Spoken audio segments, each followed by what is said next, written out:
Ce soir, je m'adresse à vous dans le cadre des lundis de la cybersécurité et je parle depuis le comité intelligence économique des ingénieurs et scientifiques de France, qui regroupe quand même 1 million de diplômés dans ce pays.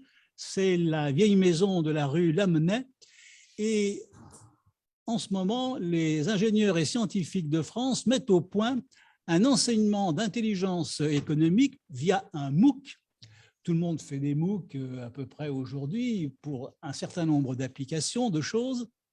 Mais aux ingénieurs et scientifiques, notre MOOC est en train de recueillir, de mutualiser toutes les expériences des différents ingénieurs qui aujourd'hui travaillent dans des entreprises publiques ou privées et qui tous, au cours de leur carrière, ont été confrontés à certains éléments fondamentaux d'un système d'intelligence économique.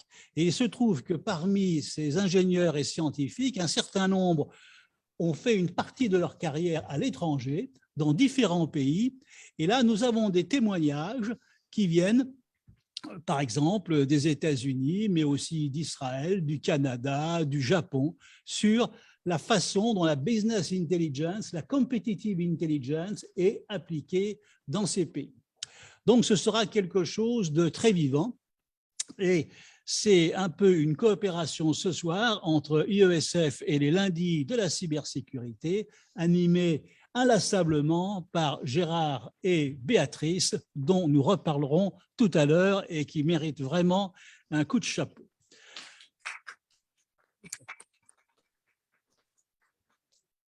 Alors, nous sommes, et je vois dans cet amphithéâtre des anciens et des plus jeunes, et je me mets à la place des plus jeunes qui vivent la situation que vivent tous les Français aujourd'hui et qui se posent des questions légitimes sur l'état du pays, sur leur avenir.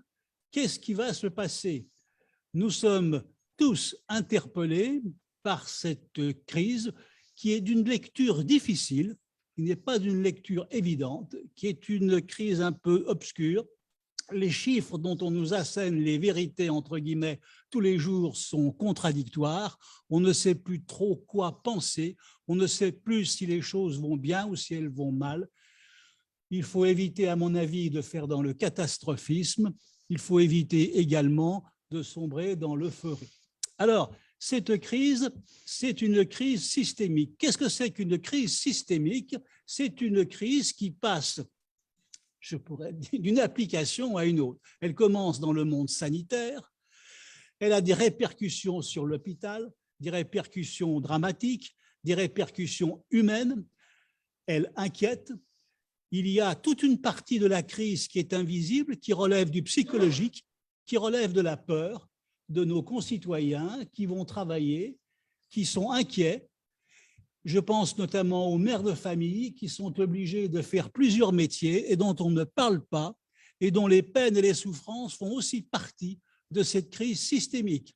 Donc, quand on parle d'une crise systémique, il faut bien savoir qu'il y a des choses qui sont visibles, il y a des chiffres, il y a des statistiques, et puis il y a des trous noirs, il y a des angles morts dont on ne parle jamais.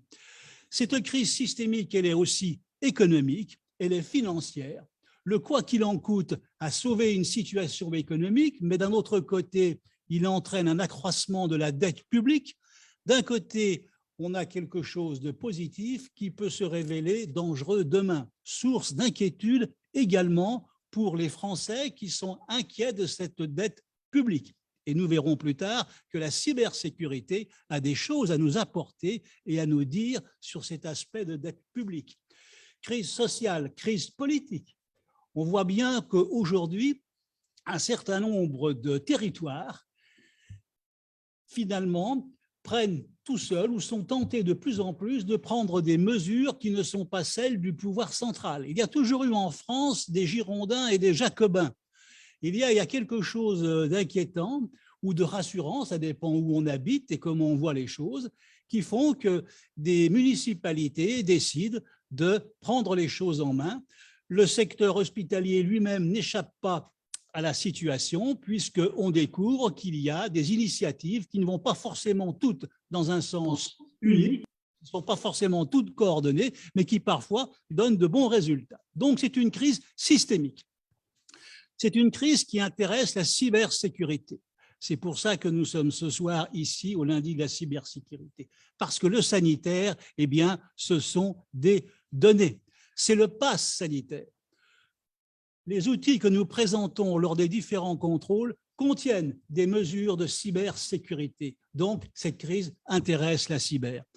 Elle intéresse la cyber aussi à cause des données personnelles. Nous avons, et nous en avons parlé à plusieurs reprises dans ce cénacle, des attaques contre des hôpitaux, contre des cliniques, où on vole des données médicales, des données personnelles, intimes.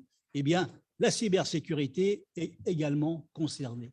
La cybersécurité, c'est un métier, c'est une science. C'est un monde dans l'entreprise qui, en permanence, est audité. Il y a des normes internationales. Je pense à la famille des ISO 27000, mais à bien d'autres normes qui font qu'aujourd'hui, la cybersécurité est sollicitée, elle est normée, elle est auditée. On en dresse le bilan et de plus en plus. Le marché explose. La cybersécurité est confrontée aussi par toutes les fraudes, notamment les fraudes sociales, nous le verrons plus tard, qui atteignent aujourd'hui une dimension inquiétante dans notre pays et peuvent mettre en péril l'équilibre de nos systèmes sociaux. La cybersécurité, c'est aussi le contre-espionnage, contre les puissances publiques étrangères, mais aussi contre des groupes privés, contre des pirates qui vont utiliser ces données. La cybersécurité est concernée par la souveraineté numérique de la France, je dirais même par la protection de notre souveraineté technologique. Or, le mot souveraineté est un mot qui est apparu, ce n'est pas innocent, au moment de cette crise, peut-être plus qu'avant. Aujourd'hui, les Français se rendent compte, mais finalement, qu'il y a une France qui est dans le monde, que cette France-là, elle est peut-être plus isolée que l'on ne pensait, elle est peut-être plus fragile, et donc la notion de souveraineté fait surface. Alors, si on parle de crise systémique et on parle aussi d'État stratège, c'est parce qu'on l'a bien compris, l'État est concerné. L'État est le premier responsable, il est le premier sauveur, mais il est aussi le premier accusé. L'État va devoir rendre des comptes. Le paradoxe, c'est que les comptes que l'État va devoir rendre sont issus d'un droit que l'État lui-même a mis en place. Et là, c'est le mythe du fameux catoblépas, cet animal mythique qui se dévore lui-même. On en arrive à une situation où l'État de droit est en train de dévorer une partie de l'État sous les yeux ahuris de nos concitoyens, mais aussi sous le regard très intéressé des victimes, des plaignants. Et qu'est-ce qui fonde cette mise en cause de l'État par lui-même? C'est le principe de précaution qui est dans la Constitution, qui fait qu'aujourd'hui, n'importe quel décideur politique, n'importe quel directeur central d'une administration peut se retrouver devant les tribunaux. C'est la mise en danger d'autrui qui a été intégrée dans notre droit pénal. C'est la responsabilité pénale des personnes morales. Voilà encore une nouveauté en droit pénal qui fait que peut être pénalement responsable, par exemple, un hôpital ou une clinique ou un transporteur qui a accumulé un certain nombre de dysfonctionnements qui ont abouti à un accident. Il ira devant les tribunaux. L'État est également concerné par tous les contentieux judiciaires qui vont arriver. Le procureur général de la Cour de cassation, que tout le monde connaît, M. François Molins, nous dit que les plaintes contre l'État et contre ses administrations arrivent par milliers. Nous avons devant nous pour des années de crise judiciaire où des parents ou des chefs d'entreprise ou des salariés vont déposer plainte parce qu'à un moment donné, ils auront estimé être victimes d'un manque de précaution, d'un manque de rigueur de l'État. Il va y avoir des contentieux, il y aura des expertises et les juges vont faire venir les experts. Et comme toujours, les experts vont se contredire. Et que se passe-t-il quand les experts se contredisent? Le juge, à un moment donné, dit « mais que dit la norme ?» Et la norme, bien souvent, elle est internationale. Elle est américaine, elle est autre, et elle s'impose dans le droit européen et dans le droit français. Donc là encore, c'est une part de notre souveraineté qui, à travers ces contentieux, risque de nous échapper. La Cour des comptes a fait son bilan. Elle a dressé des bons points et des mauvais points. Elle a parlé de la souveraineté sanitaire en termes parfois sévères. Et puis, ce que la Cour des comptes a entamé, des missions parlementaires le poursuivent. On parle aujourd'hui de notre souveraineté industrielle. On s'aperçoit d'un retard qui a été accumulé à l'occasion de cette crise, un retard que certains connaissaient, mais dont peu de monde parlait jusqu'à maintenant. La souveraineté cyber est entrée dans le champ de nos préoccupations. Mais des choses plus inquiétantes apparaissent. La défiance vis-à-vis de la science. Nous sommes le pays de Descartes, de Louis Pasteur, nous sommes des scientifiques et dans cet amphithéâtre, je vois des scientifiques et des ingénieurs. Et tous, comme moi, vous êtes inquiets de cette perte d'audience de la science parmi nos concitoyens. Ça, c'est quelque chose que la crise nous révèle et c'est à l'origine de certaines fractures. Et puis, on s'aperçoit que certains de nos approvisionnements sont défaillants. On ne peut plus faire tourner les chaînes automobiles. On s'aperçoit que les semi-conducteurs nous échappent. Les terres rares dont parlait Gérard tout à l'heure nous ont échappé. On découvre à l'occasion de cette crise systémique qu'un certain nombre de leviers nous manquent, des leviers sur lesquels nos ingénieurs et nos scientifiques avaient doté la France il y a 20 ans ou 30 ans de véritables outils particulièrement performants. Où sont-ils passés ? Donc, nous sommes confrontés aujourd'hui à une crise énergétique également. Les gens vont devoir payer de l'électricité alors que nous avions l'électricité la moins chère d'Europe. Elle a été embarquée dans un magma administratif européen qui fait qu'aujourd'hui, le pays qui a inventé l'énergie nucléaire la plus fiable au monde se retrouve complètement démuni et se retrouve être obligé de faire payer des factures de plus en plus chères à nos abonnés, à nos concitoyens. Voilà ce que la crise systémique nous révèle. C'est une crise en cascade qui ouvre des portes sur des phénomènes qui étaient là, mais que personne ne voyait vraiment. Alors, face à cette crise, on a parlé de souveraineté, on a parlé d'indépendance nationale. Et ce n'est pas la première fois que la France se trouve confrontée au bord du gouffre à finalement un renoncement à sa souveraineté. Or, fort heureusement, nous avons des élus. Je ne voudrais pas faire de politique ce soir, mais je suis obligé de mentionner l'initiative du Sénat qui, face à la situation, a proposé le 25 mars 2021, voilà, ça s'affiche, une proposition de loi pour doter la France d'un programme national d'intelligence économique, d'un programme national complet. C'est une première. Jusqu'à présent, nous avions des textes, nous avions des rapports, nous avons eu des expériences, notamment avec M. Alain Juillet, Mme Claude Revel, j'y reviendrai, mais il n'y avait jamais eu cette vision d'ensemble cohérente que le Sénat a mis en place à travers cette proposition de loi que j'invite ceux qui sont intéressés par le sujet à regarder parce qu'elle n'est pas très longue, mais elle est complète, elle est très explicite. Elle comporte un cadre général qui est une constatation finalement de l'état de la mondialisation telle qu'elle existe aujourd'hui. Et finalement, on s'aperçoit que derrière cette mondialisation, eh bien, il y a toujours les enjeux de pouvoir, les enjeux de souveraineté. Il y a des jeux d'influence qui viennent de tous les pays avec lesquels nous sommes en concurrence, qui sont aussi nos alliés, mais qui sont en même temps nos compétiteurs. Donc, le Sénat prend en compte dans ses dispositions liminaires, dans l'exposé de ses motifs, il fait une description de la situation et montre qu'il est temps, finalement, d'avoir une conscience de nos propres intérêts à l'égal de nos compétiteurs. Et donc, ce programme d'intelligence économique est orienté vers des thèmes qui nous paraissent tout à fait intéressants, notamment dans cet amphithéâtre, dans cette université. Il vise d'abord à favoriser la recherche, à favoriser tout ce qui va permettre l'innovation, nous y reviendrons, parce qu'à l'extérieur, d'autres pays conjuguent les efforts des États, des administrations, des laboratoires pour améliorer leur recherche.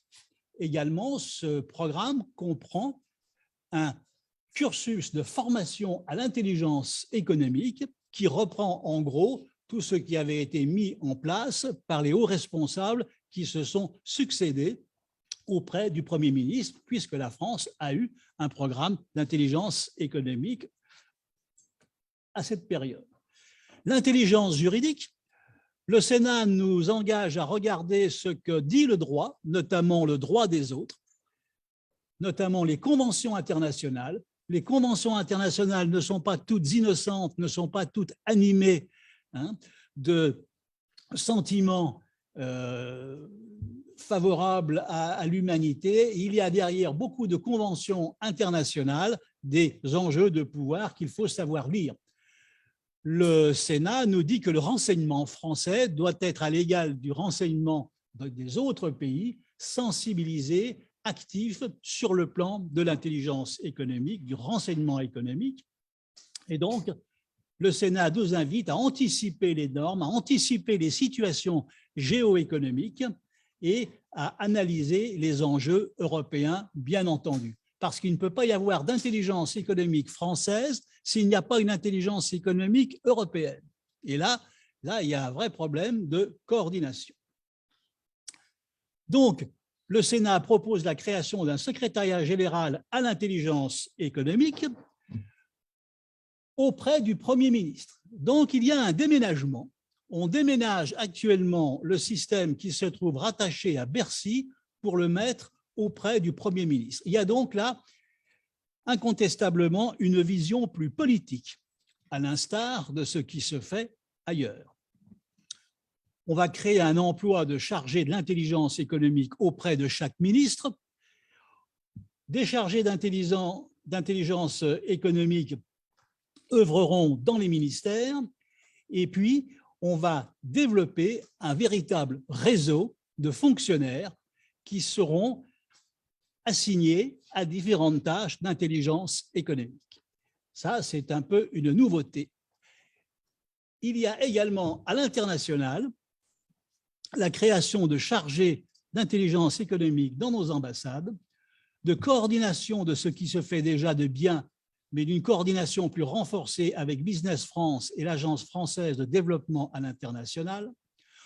Nos territoires également sont concernés. On ne peut pas imaginer une intelligence économique nationale si le Doubs, la Nièvre ou le Pas-de-Calais ne sont pas associés et s'il n'y a pas dans ces départements une réplique de ce qui existe à Paris. Tous les fonctionnaires et agents publics nationaux et territoriaux reçoivent à travers ce programme un document sur l'intelligence économique et en quoi cela les concerne directement. Une délégation parlementaire à l'intelligence économique est créée afin d'évaluer le travail du gouvernement dans ce domaine. Et un Conseil national de l'intelligence économique est institué afin d'imaginer, afin d'avoir des idées, afin d'avoir des directives, des finalités. Ça, c'est une grande nouveauté. Alors, j'ai insisté sur ce programme parce qu'il me paraît aujourd'hui, dans la crise que nous vivons, quelque chose d'important. Alors, c'est un projet de loi du Sénat. L'Assemblée nationale ne l'a pas encore voté, mais on peut espérer qu'elle le fera ultérieurement. Alors maintenant, comment fait-on concrètement pour appliquer ce programme d'intelligence économique en France? D'abord, on va regarder ce qui ne va pas au sein de l'État. Quelles sont les pathologies de l'État? Qu'est-ce qui fait que l'État n'est pas agile? Qu'est-ce qui fait qu'il n'est pas souple? Et la crise sanitaire nous a démontré que finalement, il existe en matière d'organisation qui se préoccupe de l'épidémie et du virus tout un tas d'institutions, de comités, et quand on lit la liste de toute cette bureaucratie, on se dit qu'il y en a peut-être trop, et que finalement, un État stratège, c'est un État qui simplifie, plutôt qu'un État qui complexifie. Un État stratège, c'est un État qui fait en sorte que l'information coule et qui sépare les cloisons qui empêchent une bureaucratie de communiquer avec une autre. Voilà pour la pathologie. Alors, ça a fonctionné. Ici, j'ai affiché les portraits de M. Alain Juillet et de Mme Claude Revel, qui, à l'époque, étaient auprès du Premier ministre via le SGD-SN et qui ont animé un système d'intelligence économique. Donc, ce que je vous décris n'est pas totalement une utopie. Ça a très bien marché. J'y ai même, pour ma part, participé et j'ai vu très concrètement comment on pouvait faire en sorte de lancer, de favoriser, aussi bien au niveau national que dans les territoires, un État stratège qui corresponde à quelque chose. L'État stratège, c'est celui qui va inventer le réel. Alors, je l'ai figuré par Don Quichotte et Sancho Panza. L'État stratège, il découvre, par exemple, dans le domaine de l'énergie, eh bien, qu'on a peut-être fait des chemins qui sont des impasses. Il découvre que finalement, notre énergie nucléaire, tout le travail qui a été fait par nos ingénieurs, ça vaut peut-être les moulins à vent dont se préoccupait Don Quichotte de la Mancha. L'État stratège, il invente le réel. Il évacue les fantasmes, il évacue les idées reçues, les préjugés, les idéologies parfois radicales. Et il remet les pieds sur terre en utilisant tout le savoir de nos ingénieurs et de nos scientifiques, parce que l'État stratège est riche, très riche, de toute la qualité des ingénieurs et des fonctionnaires qui le composent, mais qui généralement ne sont pas interrogés, ne sont pas écoutés et ne sont pas rassemblés. C'est bien d'avoir des experts, et nous avons de très grands experts en France, mais le problème, ça ne fait pas une politique. Une politique, c'est de faire en sorte qu'ils viennent répondre à des questions précises sur des sujets concrets dans des contextes qui soient des contextes où l'information soit fluide et, si possible, sympathique. C'est ça, une politique d'un État stratège. L'État stratège, c'est celui qui regarde de l'autre côté du champ. L'État stratège, c'est celui qui regarde, par exemple, l'évolution des tondeuses à gazon. Et puis l'État stratège, c'est celui qui comprend tout à coup que tout le marché de la tondeuse à gazon, qui marche très bien en France, va s'effondrer parce que c'est un laboratoire agricole qui invente un gazon qui ne dépasse pas 2 cm. L'État stratège, c'est celui qui est capable de regarder les autres métiers qui entourent mon métier. C'est celui qui regarde, qui s'intéresse à ce qui ne le regarde pas finalement. C'est ça un État stratège. Il est curieux. L'État stratège, c'est celui qui va allier une pensée analytique et une pensée systémique. Nous sommes le pays de la pensée analytique, nous sommes le pays de Descartes, le pays des ingénieurs, c'est ce pays qui a reconstruit la France après 1945, quand le pays était rasé. Et ça a très bien marché, et ça marche encore très bien. La pensée analytique, c'est celle qui décortique tous les problèmes. C'est celle qui a permis tout à l'heure à notre hôte de remettre en marche tous ces merveilleux systèmes qui nous permettent de parler ensemble ce soir. Mais il y a aussi une pensée systémique. La pensée systémique, c'est la capacité de regarder ailleurs. Et j'ai pris un exemple. Nous avons à gauche un bilan financier. Comme l'a dit Gérard, j'ai dans le temps dirigé une police financière. Des bilans, j'en ai vu beaucoup. Les bilans, ils racontent un peu tout ce qu'on veut. Les chiffres, finalement, ne parlent que des chiffres. Ici, nous avons le bilan d'une entreprise qui marche très bien. Donc, on se dit, eh bien, ça y est, on va envoyer les risques managers, on va envoyer des capital risqueurs. Le problème, c'est que cette entreprise, en fait, elle va très mal parce que le couple qui l'a fondée est en train de divorcer. Être capable de passer d'une vision analytique dans un métier à une autre vision systémique sur les personnes, sur les individus, ça, c'est quelque chose d'important. C'est quelque chose qui relève de l'État stratège, parce que l'État stratège, il va réunir des psychologues, des juristes, des ingénieurs, des financiers, et chacun va voir le monde selon son savoir-faire Et en voyant le monde avec des angles de vue différents, on va plus vite, on va plus loin, on est mieux armé. L'État stratège, c'est une pyramide que nous connaissons bien, hein, qui existe d'ailleurs depuis tout temps. C'est la pyramide égyptienne, c'est le fonctionnement de l'Empire romain. Empire romain qui d'ailleurs, je le dis en passant, avec 5000 fonctionnaires, administrait un empire de 50 millions d'habitants. La modernité des antiquités qui nous ont précédés, la simplicité et l'efficacité de leur système administratif pourraient peut-être nous interroger. Je referme la parenthèse. L'État stratège, aujourd'hui, la pyramide, elle se trouve confrontée à tout un tas de choses qui viennent de différents horizons. Nous avons le peuple en colère, nous avons nos parents, nos grands-parents qui s'inquiètent devant leurs factures d'électricité. Nous avons les semi-conducteurs, nous avons qui ne viennent plus. Nous avons les confinements passés et tout le monde craint les confinements à venir. Nous regardons ce qui se passe hors de nos frontières et l'État stratège, il doit gérer tout ça à la fois. Donc, il est submergé. Il n'est peut-être pas outillé mentalement dans ses structures pour en même temps faire face à toutes ces situations. La pyramide ne fonctionne plus vraiment.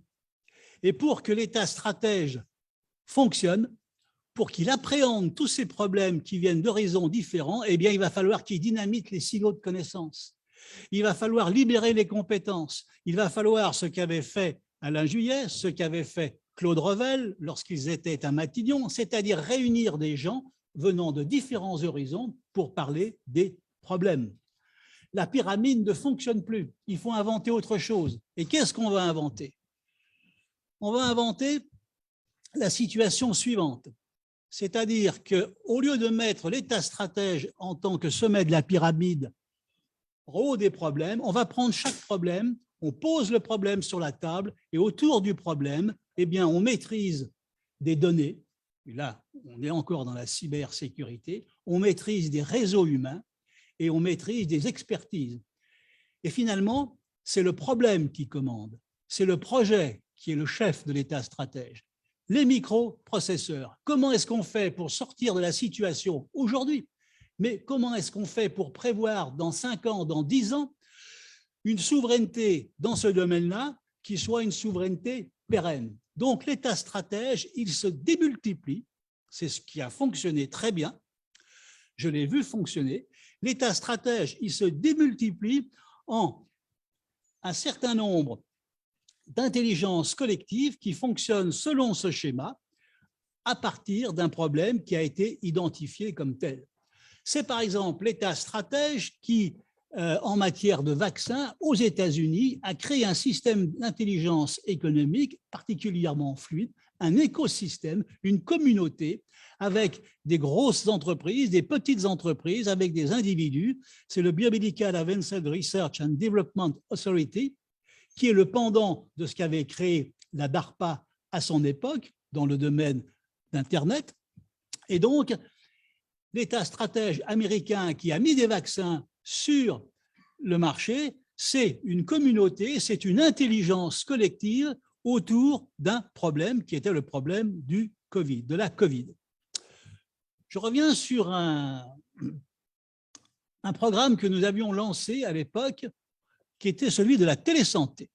La télésanté, nous l'avions remarqué, était quelque chose qui pouvait venir soulager les comptes de la sécurité sociale et notamment de l'assistance publique de nos hôpitaux. Et on s'était aperçu à cette occasion-là, en rassemblant les experts, que la France était championne, que la France avait donné naissance à des start-up, à des petites entreprises qui, dans le domaine de la télésanté, étaient de réputation mondiale. Mais que ces applications, finalement, étaient le fait de pays qui s'étaient emparés, en tout bien, tout honneur, de nos savoir-faire. Je pense à la Norvège et au Chili, parce que la géographie de ces pays fait que leur configuration, notamment en hiver quand il y a de la neige, les oblige à économiser sur les transports entre les patients et les malades. Et donc ces deux pays avaient utilisé les techniques françaises de télésanté, eh bien, leur en a pris. Donc, nous avons regardé ce que nous pouvions faire dans ce domaine-là, et la question se pose, avec quel argent? Avec quel argent peut-on financer un programme français de télésanté qui soit à la fois mondial, qui serve les malades, mais qui en même temps génère une industrie française de la télésanté? Et là, c'est là où l'État stratège peut intervenir. Et c'est là où la cybersécurité a un rôle à jouer. Parce qu'on s'aperçoit qu'en matière de fraude sociale, et c'est la Cour des comptes qui parle, il y a des dizaines de milliards qui disparaissent chaque année parce qu'il y a des fraudes à la carte vitale, il y a des fraudes dans la gestion de certaines transmissions de données et qu'on pourrait très bien économiser grâce à la rencontre entre des enquêteurs, par exemple, de police financière et la sécurité sociale, qu'on pourrait remettre de l'ordre et dégager quelques dizaines de milliards d'euros. C'est la mission parlementaire qui le dit, c'est la Cour des comptes qui le dit. À l'heure où un certain nombre de nos infirmières quittent l'hôpital, ce serait quand même sympathique si on pouvait récupérer, grâce à une alliance entre la cybersécurité et nos médecins et nos techniciens, de l'argent qui nous manque. Alors, comment fonctionne l'État stratège? Il est dispersé. On identifie des problèmes. Pour chaque problème, on nomme une intelligence collective, c'est-à-dire des gens, des experts, tout simplement, des gens qui savent de quoi ils parlent. Mais aussi des béotiens, quelques généralistes qui viennent et qui posent les questions, je dirais, idiotes, entre guillemets, mais qui sont souvent des questions pertinentes. Donc, on a une intelligence collective. Cette intelligence collective, elle étudie le problème et elle commence par regarder quels sont les risques.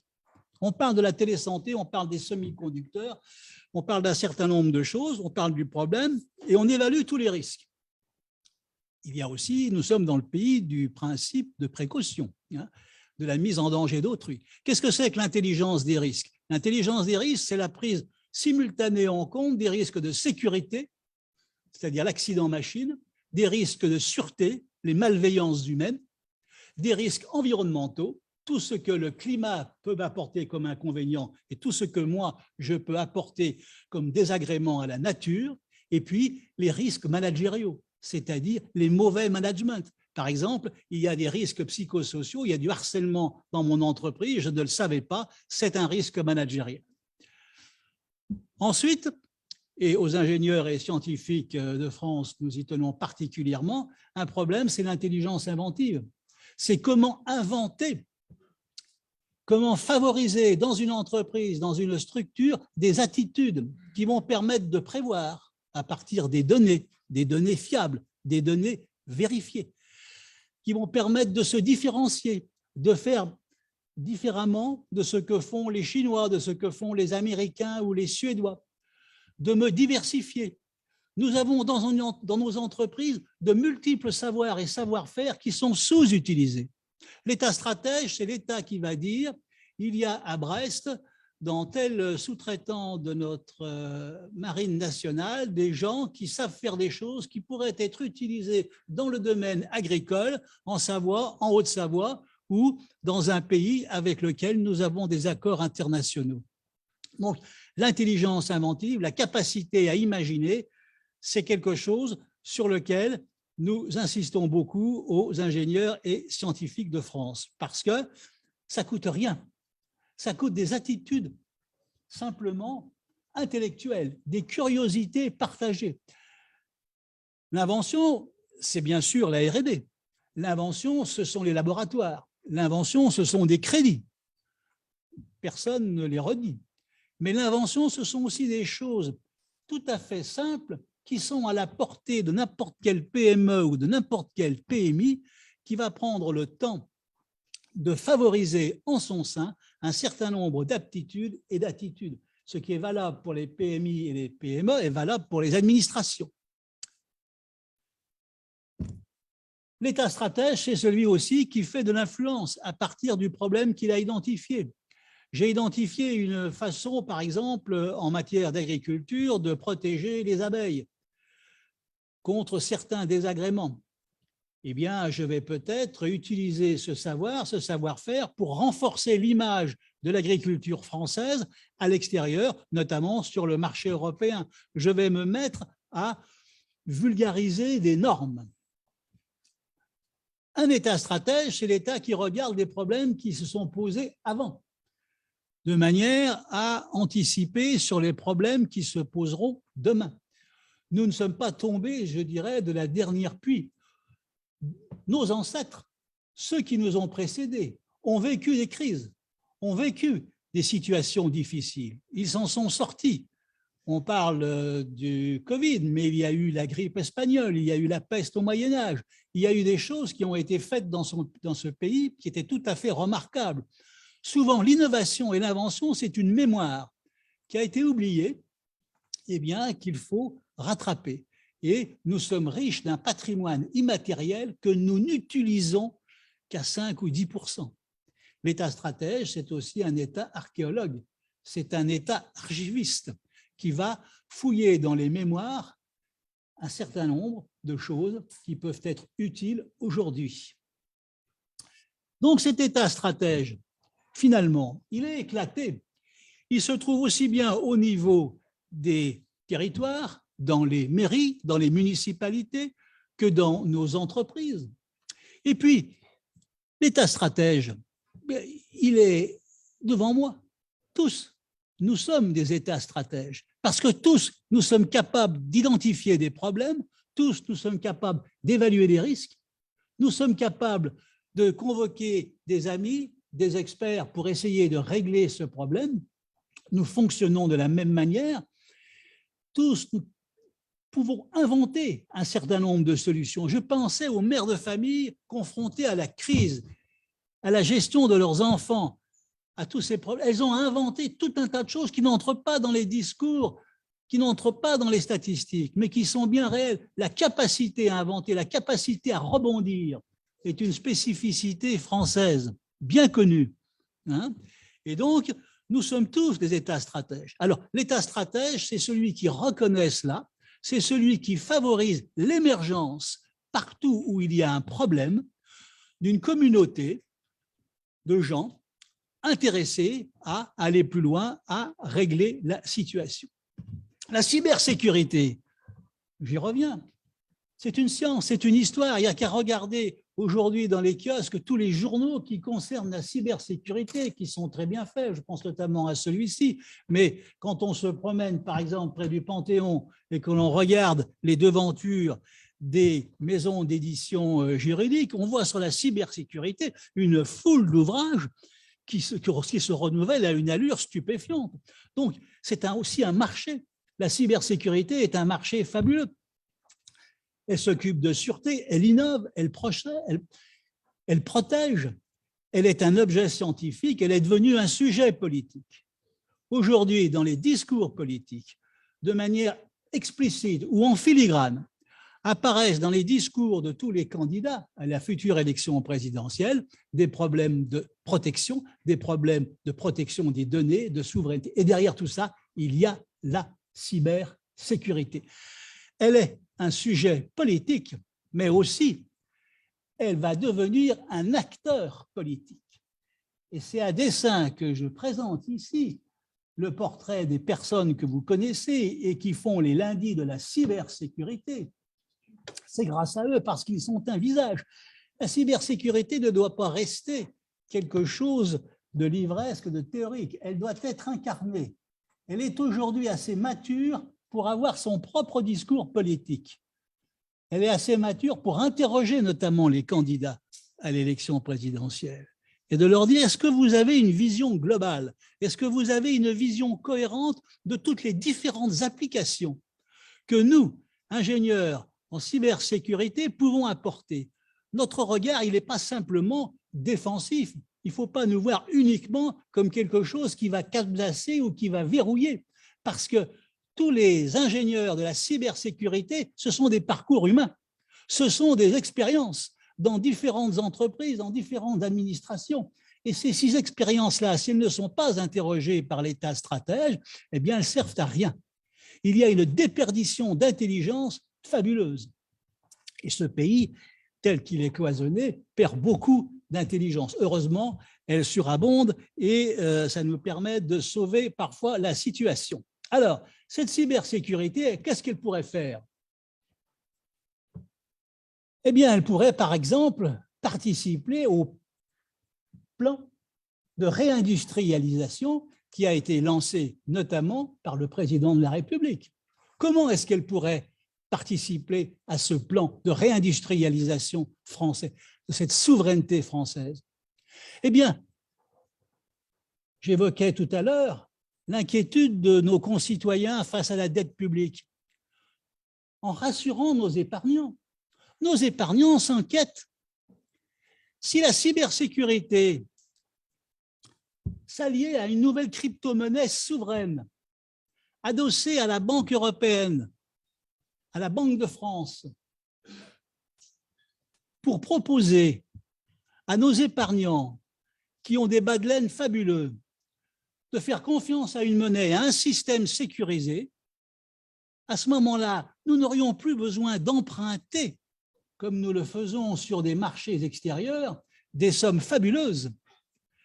La cybersécurité adossée à un Internet mieux protégé, à un nouvel Internet, carrément, à une nouvelle monnaie, est de nature à proposer quelque chose de nouveau. Alors on va dire, oui, mais ça, vous êtes dans l'utopie. Eh bien oui, je suis dans l'utopie. Toutes les grandes inventions, toutes les grandes ruptures politiques ou industrielles sont d'abord des utopies. La cybersécurité, je pense, à travers Internet, à travers les crypto-monnaies, connaissent suffisamment le sujet pour, avec l'aide par exemple de RINA, dont on a parlé dans cette enceinte, être à l'origine d'une action politique qui serait de nature à puiser toutes les épargnes dans les bas de laine allemands et français de manière à aider le plan de réindustrialisation dont nous avons besoin. Et là, on saute un pas. La cybersécurité devient acteur. Elle n'est plus simplement un sujet. Elle imagine, elle propose. Donc, l'État stratège, on vient d'en voir une application que l'on peut imaginer. Il a toujours existé. L'État stratège, il ne date pas d'aujourd'hui. Au Paléolithique, l'État stratège était déjà une représentation. Ici, nous avons, dans cette caverne, un chasseur. Il dessine, il représente l'État stratège. C'est quoi l'État stratège? C'est une intelligence collective, c'est un groupe de chasseurs. C'est une intelligence inventive. On va inventer des pièges, on va inventer de nouvelles armes, on va inventer une manière d'opérer, de surprendre les troupeaux différentes d'une saison à une autre. C'est aussi un jeu d'influence, c'est un calcul de risque. L'État stratège a toujours existé et celui de la caverne a très bien marché. Il était simple, il était immédiatement compréhensible. D'ailleurs, il a tellement bien marché que nous sommes aujourd'hui ici pour en parler. Donc, quelque part, nous sommes les héritiers de l'État stratège du Paléolithique et du Néolithique. Simplement, il faut le représenter. C'est le petit schéma qui est en bas à droite. Eh bien, ce petit schéma qui est en bas à droite, il existait déjà dans la caverne. Lao Tzu, philosophe chinois, nous dit quelque chose de très sage. Les choses ne changent pas. Change ta manière de les voir, cela suffit. Voilà, je vous remercie de votre attention.